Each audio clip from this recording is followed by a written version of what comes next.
pero sin embargo ya se dio, ¿no? Y cómo, o sea, ahí se supone, por lo que usted está diciendo, el alcalde ya tiene debe dar la ley, ¿no? Para que se ubique a esas personas y obviamente ahí no. No, esos son los procedimientos que tiene que establecer cada municipio en relación a su proyecto o su plan urbano. Todos no son iguales, ¿no?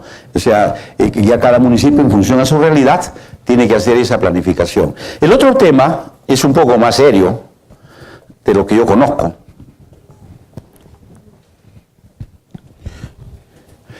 De la totalidad del país, solamente hay un 25% de municipalidades que tienen su plan rector, nada más. El resto no lo tiene. Y no lo tiene, ¿por qué? Porque requiere de personal muy especializado. Eso no se puede hacer así, nomás hay arquitectos que son especialistas en eso.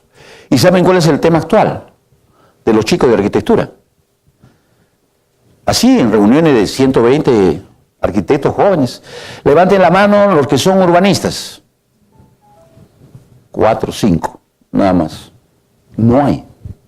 Yo no sé por qué, ¿no? Cuando es un rubro muy interesante, el de todo lo que es urbanismo, y es lo que la ciudad requiere.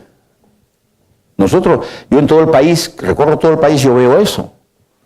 ¿Por qué esto? ¿Por qué el otro? No hay quien lo haga.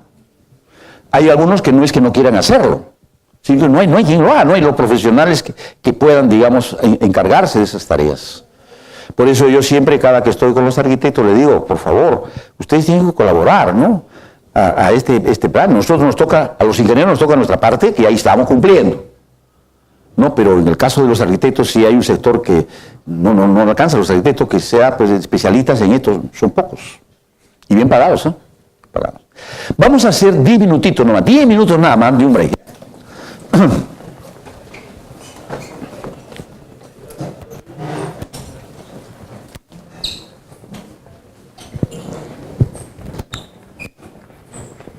Vamos a ver.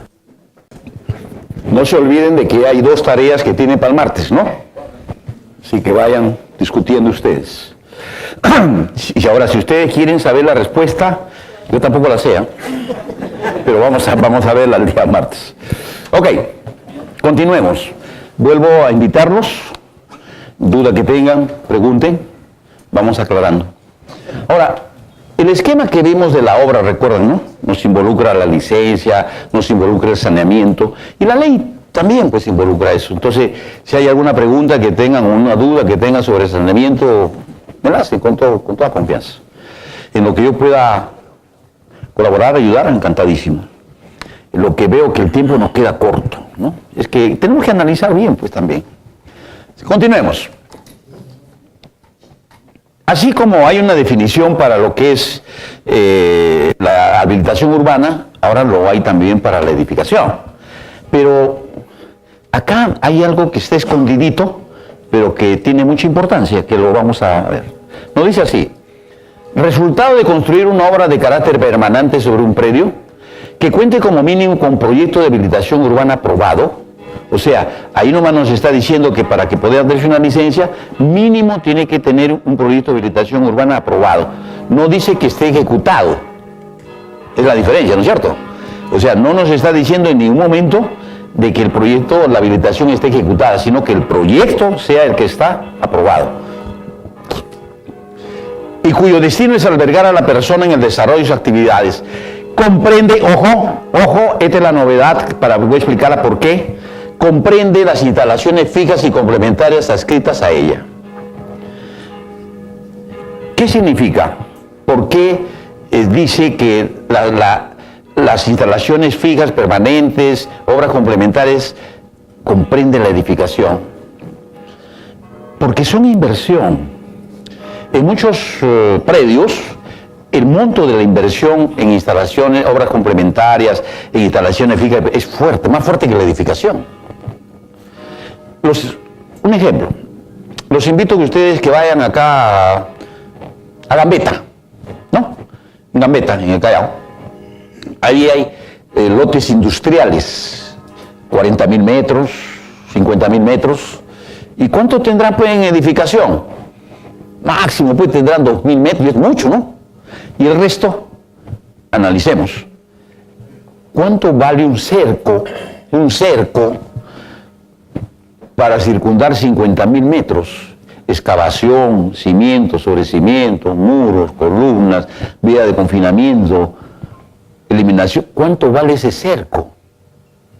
Entonces, esa inversión, ¿cómo queda? No la podíamos declarar.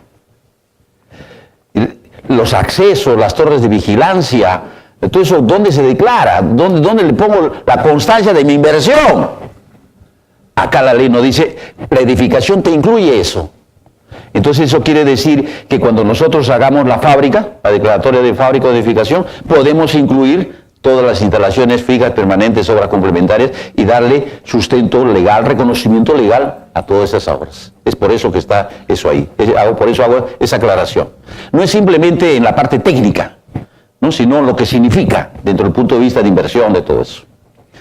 Para efecto de la presente ley, obra de edificación, obra nueva, aquella que se ejecuta totalmente por etapas sobre un terreno sin construir. La ampliación. Nos dice, ¿qué se requiere para ampliar? Se requieren dos condiciones. Una, que haya un preexistente. Es lógico, pues no. Yo no puedo ampliar algo que no existe. Sobre algo que existe, amplío. Y tiene que haber un incremento del área techada.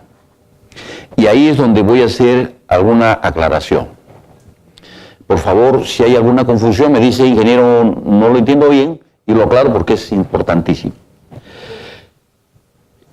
Cuando en la ley original salían estas tipologías, nos hablan qué cosa es la ampliación, obra que se ejecuta a partir de una edificación incrementando su área, ¿qué dice? Techada. Puede incluir o no la remodelación, o sea, la modificación también ahí, ¿no? Dentro del área techada. Y podemos ver acá, todas se nos hablan del área techada, ¿no?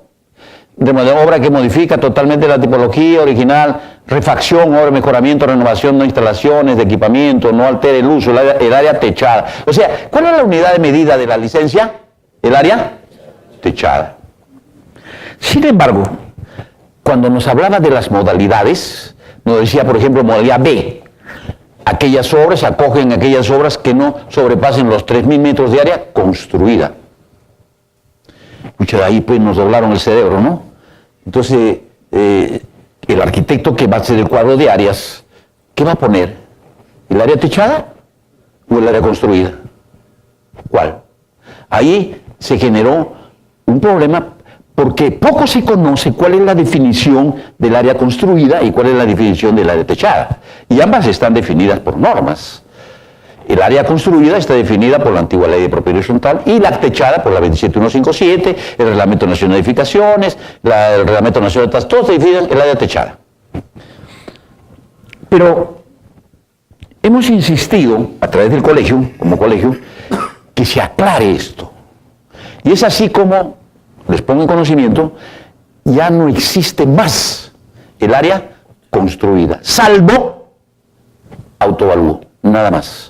Porque eso estaba por ley. O sea, el autovalúo es área construida. El resto, todo es área techada. Se ha cambiado. Es decir, en el texto único hubo un error que se ha corregido ahora. Porque salía que la modalidad B siempre era área construida. No, ya se corrigió. Ahora todo es área techada. ¿Pero qué es el área techada? Pues les voy a dar la definición que me dio un arquitecto, que lo entendí perfectamente. Por supuesto que hay una definición técnica, ¿no? La 27157 nos dice que el área techada es el área, digamos que, encerrada por el perímetro del techo, en proyección de su superficie. Pero si uno quiere entender cuál es el área techada, me decían, es todo lo que hace sombra. Es el área techada. Todo lo que hace sombra es área techada. Facilísimo, ¿no es cierto? Acuérdense de eso, ¿no? Todo lo que hace sombra es área techada. Así que ahí no tenemos nada que discutir.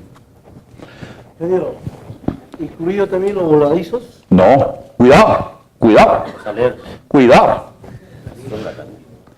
Usted ha hecho una pregunta, pero crítica. Vamos a resolverla, discúlpeme. Me olvidé de apagar este aparatito, creo, para apagarlo. Te he hecho una pregunta muy interesante.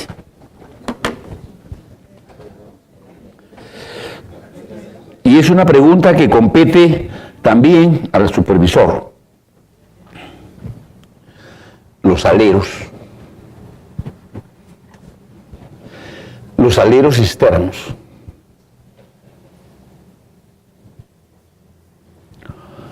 Voy a demorarme unos 5 minutos, pero vale la pena. Vale la pena explicarlo. Pregunto, ¿el Reglamento Nacional de Edificaciones autoriza los aleros externos? Es la primera pregunta. Muchos, incluso arquitectos, dicen no. Pero si revisan bien el reglamento, sí lo autoriza. Y dice así, para protección de lluvia. Así dice el Reglamento Nacional de Edificaciones. Para protección de lluvia. ¿Cuáles son los problemas que involucra este tema? Si yo tengo un alero autorizado por el Reglamento Nacional de Edificaciones, absolutamente tengo la certeza que debe inscribirse, porque está autorizado. Sin embargo, el registro público dice, no te puedo inscribir. ¿Y por qué no puedo inscribirte? Porque me estás poniendo el alero como área techada. Oye, pero si es conjunto del techo. No es así. Analiza bien. Y miren el análisis.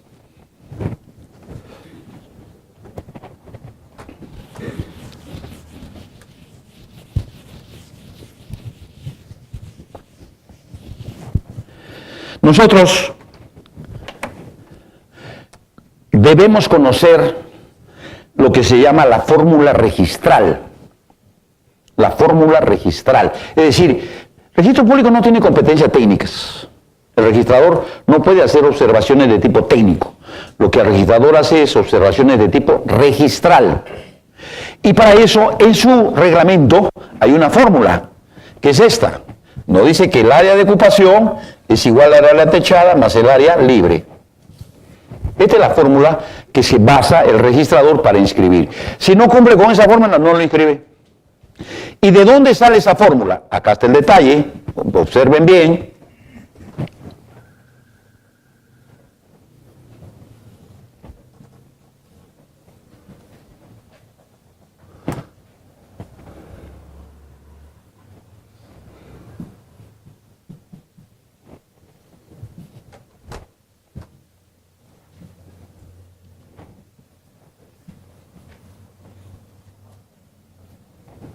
¿Se dan cuenta? De ahí sale esa fórmula. El área de ocupación, que ocupa, digamos, el terreno, es el área techada más el área libre. Pero hay otro concepto que los ingenieros, como el Padre Nuestro, debemos saberlo. ¿Qué cosa es la propiedad predial? Es decir, el predio, ¿en qué consiste? Y nos dice nuestro código de que el predio está definido por los planos verticales hacia el subsuelo y al sobresuelo hasta donde le sea útil al propietario. Esto significa de que la propiedad predial es esta.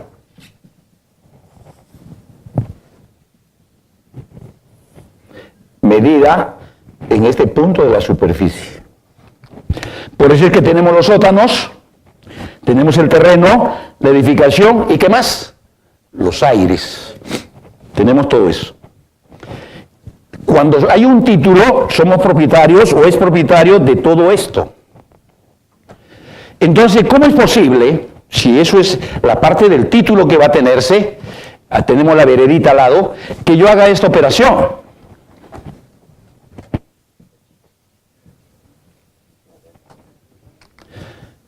Ese elemento está fuera de la propiedad predial. ¿Lo observan? Vamos a ver si cumple la fórmula. Veamos si cumple la fórmula. Entonces, ¿qué tendríamos que tener nosotros? Área techada más el área libre. ¿Es el área de ocupación? No. Por lo tanto, ahí nomás nos está diciendo dos motivos por los cuales el alero no es área techada. Primero, porque está fuera de la propiedad predial. Y segundo, porque no cumple con la fórmula. Entonces, ¿Cuál es la consideración que tiene el área techada? Es una obra complementaria.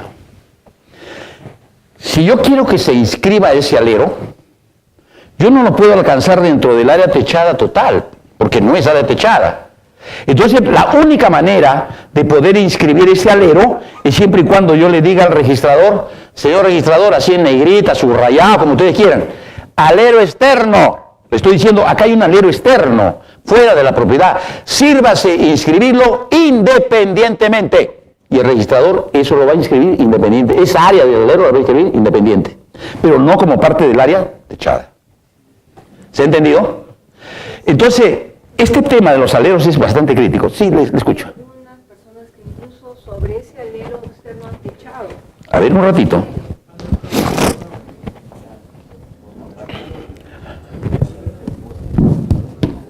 Discúlpeme.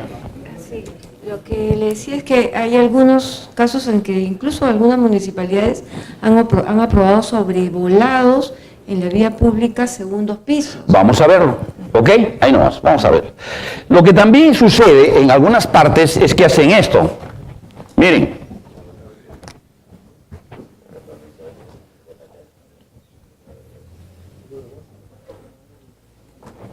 ¿Verdad? Y en muchos casos hacen esto también. ¿Me equivoco? Ya, pues eso ya olvídese, ¿no? Eso no pasa. Pero vamos a hablar de lo que es normal, sin esto. Esto significa que eso también es el alero. ¿Se da cuenta? Esa parte de arriba también es alero. Hay una diferencia entre lo que es la fábrica y lo que es la independización.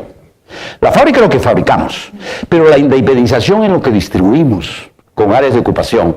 En este caso, por ejemplo, el área de ocupación del segundo piso, miren, el área va a ser el área techada más el área libre. Ahí sí, entonces, combina. Este tema es un tema fascinante, importante, lo expongo así muy ligeramente, pero sí merece la pena que los ingenieros, sobre todo, conozcan de qué se trata, que el alero externo no es un elemento dentro de un área techada, salvo que esté dentro de la propiedad predial, ¿no? Es otra cosa, salvo que esté en la propiedad predial, o sea, que yo tenga esta situación. Yo tengo acá mi terreno, mi retiro, acá tengo la obra, ¿no? Acá, entonces yo tengo esto así. Entonces este alerito sí es parte del área techada, pues, ¿no? ¿Por qué? Miren ustedes, si yo tengo que tener mi área de ocupación, acá tengo mi área libre 1, acá tengo mi área libre 2, área libre más área techada, me va a ser el área de ocupación.